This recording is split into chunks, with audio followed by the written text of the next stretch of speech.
Hello, this is Dread, and in today's video topic, we're going to be discussing a meta problem.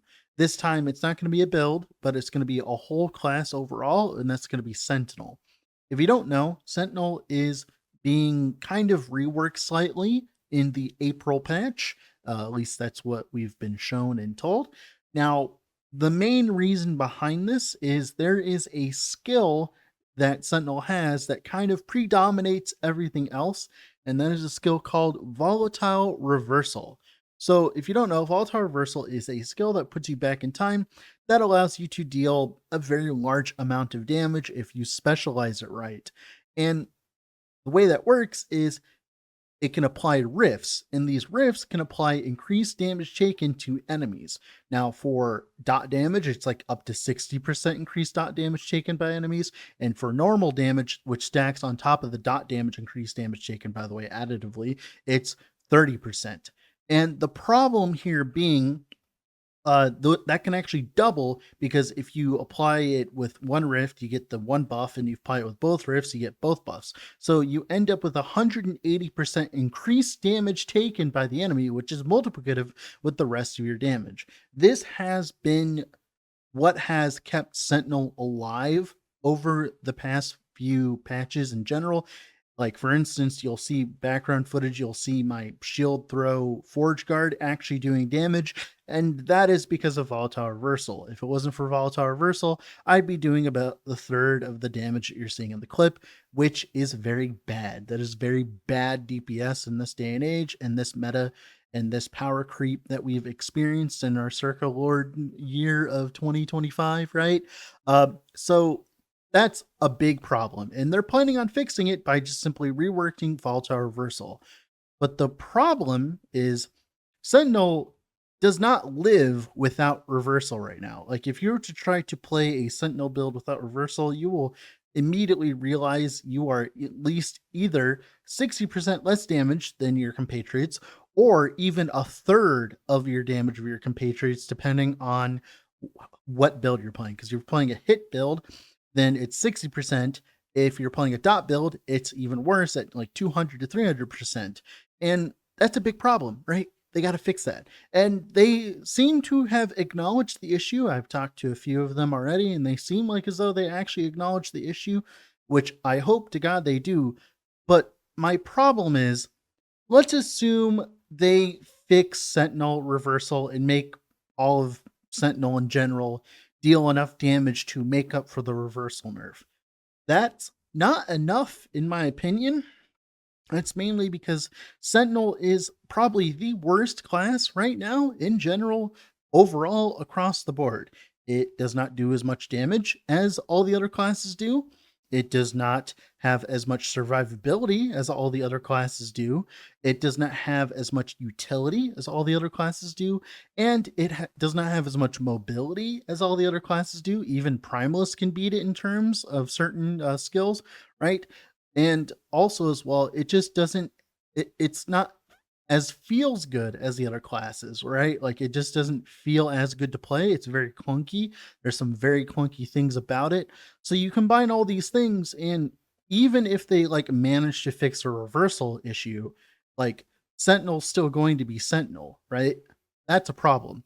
With all the power creep that's been introduced, and of course the bosses and enemies buffed to make up for this power creep, while Sentinel being kind of left in the dust, this means that Sentinel is in really dire need of a hero in general. Like, it really, really, really needs some assistance in general, which is what I'm hoping to see in the next patch in April. We've seen a few nodes, which we'll go over and talk about more in detail. Of course, we don't have all the info, otherwise this will be way easier to talk about.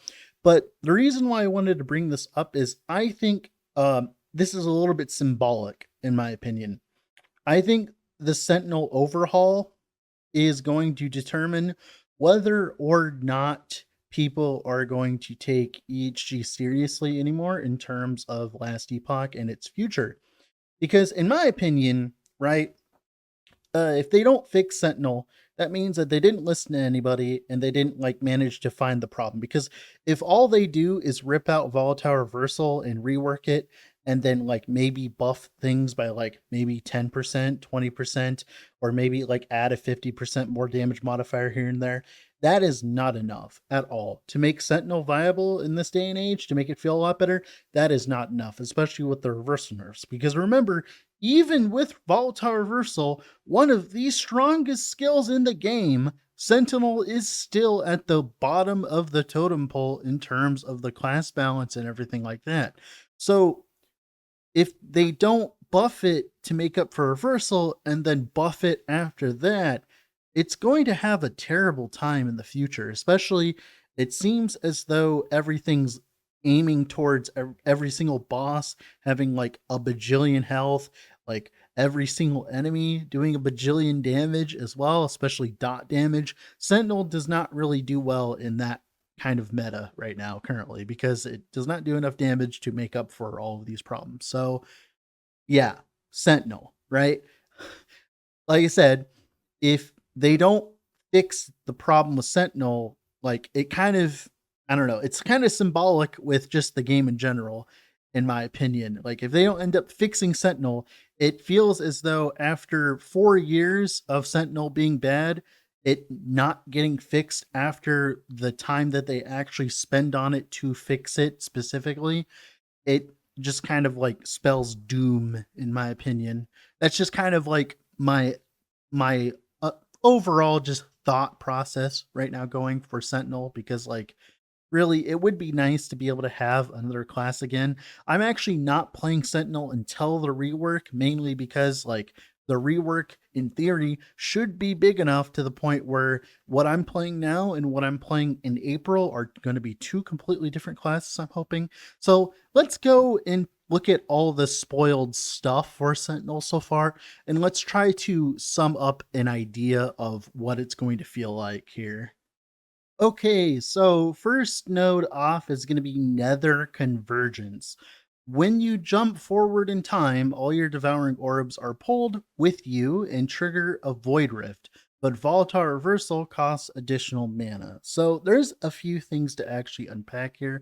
First things off, Devouring Orb is actually getting a little mini rework as well. We're getting a, like, it is confirmed that we're getting a node that kind of like auto cast Devouring Orb as you walk around and stuff.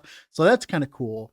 But this also means that it's going to be a little weird with reversal. Mainly, the biggest thing that I don't like so far is this specific line here. Volatile reversal costs additional mana. This means that volatile reversal is going to cost mana because they wouldn't use additional, right? So it's going to cost additional mana, right? And it was already costing mana in the first place. One of the strongest things about Volatile Reversal now is the fact that it is a 0 mana cost skill. There are a lot of skills in Sentinel right now that have very large mana costs, but don't really do much with that large mana cost. Like, for instance, to give you an idea, Sigils of Hope is like a 35 mana cost skill even after all the nerfs, right? Like Forge Strike is like a 30 mana cost skill even after all the changes and stuff. It still feels kind of bad. So Sentinel is not the best in terms of manipulating mana, and they're losing one of their best skills to manipulate mana, i.e. reversal, because I doubt that they're going to make sure that reversal gives you your mana back anymore, because that is absurdly abusive. So we're getting more mana cost taxes on a class that doesn't want mana cost taxes currently. So maybe I'm crazy for thinking too much into this, but we'll see. Uh, Another one here. So Volatile Reversal's second combo ability now jumps you forward. This means that Volatile Reversal is going to be a combo, and I don't know how I feel about that. All of the combo skills that they've released in general have not been very good. Uh, Mostly, like for instance, Umbral Blaze is a combo skill, but everyone completely ignores that part, and like might as well just disable the combo part in Umbral Blades in general, because it's not very useful for most things. So the combo part, like for instance, under a good example here, another combo skill, Cinder Strike. Cinder Strike is not a very good skill either. So the combo skills in general have not been very good. So hopefully this like, curbs the trend and is actually good, but we'll see. I'm pretty sure, if I were to guess, I think volatile reversal is going to be utter dog, while the rest of Sentinel is going to be okay, at least from what I'm seeing so far. Now, Temporal Warrior, we're finally getting a node that converts Rive's physical damage to void. Really weird why it took that long to get here. Although this is a slight nerf because the old node that this gave you like 10% more damage. So it's a slight nerf. Like, this is actually a slight nerf to physical Rive because you can't just go into this node anymore and you can't go to the node after it. So physical Rive as an archetype just doesn't really exist anymore, which is fine because Void Rive is probably superior. So, but just something to think about, right? Here, Flaming Sword. Vengeance is a base physical is converted to fire. There's a few reasons why this is good. First things off, Throne of Ambition exists. It's a very good item, 40% more damage for free, right? Cool. And gives you armor as well, which is something you probably want as a sentinel, which is cool. But one thing I really like though is bleed chance from all sources is converted to ignite. The reason why this is so good is because Malin's Hubris is the main way of getting all that bleed chance that you have as a sentinel and turning it into something useful, i.e., all ignite chance.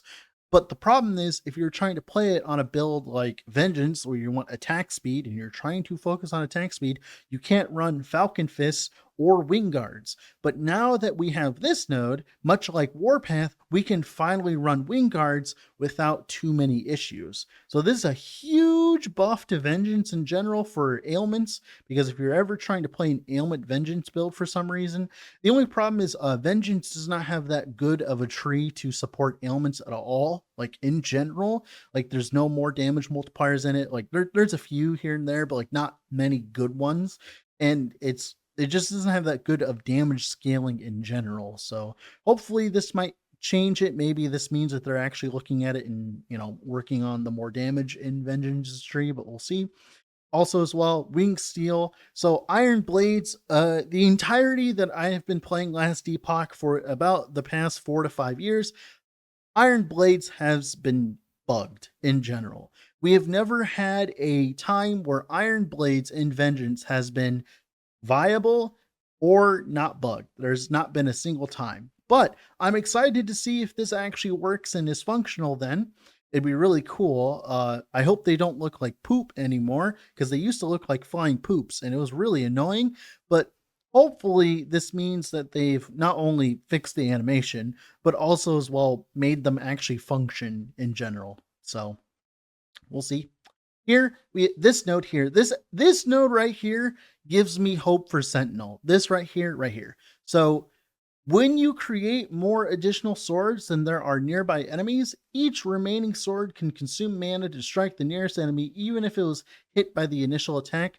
This is for multi-strike. This is going to make multi-strike not terrible. So there's a few things to unpack with this. The first thing being, if it works with the Smite node, this node is absurd and bonkers and 100% makes up for the removal of reversal. So that's cool. This is the kind of change I want to see, not chance for Iron Blades. I want to see make multi-strike into functional skill, because this actually makes multi-strike into a competitive usable skill, because multi-strike can get to like 6 hits per attack, and as long as they don't screw around with anything else around the tree, they don't like give any negatives, they don't do anything like that, multi-strike actually looks to be a good skill. And if the rest of Sentinel looks good, I might just be cycle starting multi-strike depending on if they touch this node or not. So like, this really good, thumbs up. This is what I want to see. Here you go, the auto casting stuff. Auto casting Devouring Orb. While you're moving, you'll automatically cast Devouring Orb if it's not on cooldown and you have enough mana. This puts Devouring Orb on cooldown. It's for people who are lazy. It's perfect for you. But what's interesting though, is you might not have to have it on your bar. One of the strongest things about Sentinel is you can actually use an unspec lunge, because a while ago, years ago, they nerfed lunge into absolute abysmal like state, which means that the base lunge and specialized lunge are not different whatsoever. So you can actually put an unspec lunge on your bar and then put Devouring Orb off your bar while still getting access to Devouring Orb and not having to actually cast it. Hopefully that's how this works. That's how other things like this have worked, like the sigil stuff and all that. So hopefully that's how that works. That's going to be really cool in general, hopefully. Now, Throwing Arm. A shield throw can ricochet between additional targets, including you if there are no other targets. So this says 0 out of 1 and gives you 4 ricochets and makes it ricochet to you. This means that this is probably going to be behind a very bad node. It's a 0-1, it has no downside, and I know EHG, there needs to be a downside, so it has to be somewhere. It's probably behind this node or whatever, right? But yeah, here's Dreadshade. The biggest difference with Dreadshade is it has no duration anymore. This is actually like foundational. This is like a huge change because there's a node inside Dreadshade that gives you auto crit on a minion if you put, you know, Dreadshade on them.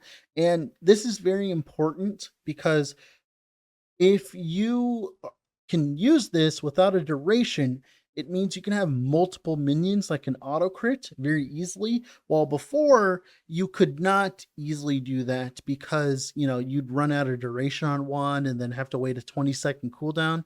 But with this, if you do some preparing and stuff like that, you can actually end up with an entourage of all minions that auto crit. Like you could have like 3-4 golems. Like for instance, that golem chest that's been really bad so far. It's been bad because the golems don't have any base crit chance. But with Dreadshade, you can actually put a Dreadshade on Golem 1, Golem 2, Golem 3, Golem 4, and all of a sudden, like, maybe it might be good. Another thing as well is there's a build that I play right now that I really like, Infernal Golem. Infernal Golem requires you to summon a bunch of minions to support an individual minion, and it's really annoying to constantly have to cast my Dreadshade on my big minion because the targeting on Dreadshade's really bad. So that's overall a buff to Dreadshade in general. I really like that. That is like a huge buff. But let's talk about the next stuff here. Here, more Divine Bolt damage. This makes up for the gigantic Divine Bolt nerf that they did recently, along with the halving of that flat damage node. 60% more damage might be good enough to make it viable again. Remember, this is generic more damage as well, so that might make ailment Divine Bolts fine. We'll see. Another thing here, cooldown recovery speed at the top of Sentinel. At the top, probably top of Void Knight, right? Yeah, 25 points around Void Knight. That's really good. More cooldown recovery speed access in general is just really good. It lets us actually, you know, it makes it feel a lot better, in my opinion. Like this is great, right? Forge Master's Might, you can equip a shield alongside a two-handed axe, mace, sword, or spear. But you have less. I'm going to assume that says less attack speed. If that says less damage, I'm going to have a conniption and throw my computer out the window. This needs to be less attack speed because this is a huge buff. If that is the case, it's a huge buff to skills like Smelter's Wrath, where the biggest problem with it is to do damage, you need a two-hander, but then you die because you're standing still. This is like less attack speed and a shield. Oh my god. Like Forge Guard on the map, gonna roll Forge Guard next patch. But if this says less damage, I'm like just gonna throw my computer out the window. Let's be real, right? Here you go. Siege Barrage. You now throw javelin into the air, causing 3 javelins, yada, yada, yada. The reason why this is interesting is because it does not turn off the node that allows javelin to shoot out all of those extra little javelins, like the Javazon node, right? The little Divine Furies. This means that you can play a javelin node that can do single target while also having access to clear thanks to the Divine Fury, which might actually make Javelin as a single skill without abusing Smite proc stuff an actual build, right? That might actually be a build. It might actually be you might actually be able to seriously use Javelin as a Javelin crit build. You might actually be able to with this change. So we'll see. Sword of Rye.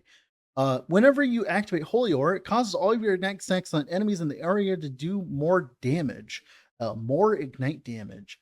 This is interesting because it's just generic. Obviously, it's on a melee ignite chance node, which is a lot of melee ignite chance, by the way. This is the kind of node that we need more of to make up for the 200% increased damage taken that Sentinel's losing. If we see nodes like this and skills like this, Sentinel's in a good spot. More of this, less of whatever the heck is on the other page. More of that and less of probably gonna be saying this. I want more of this. I want the numbers because like you can make a skill as fun as possible, but if it doesn't do damage, it doesn't do damage. Now this note here. You have a chance to be granted Divine Essence each second at high health.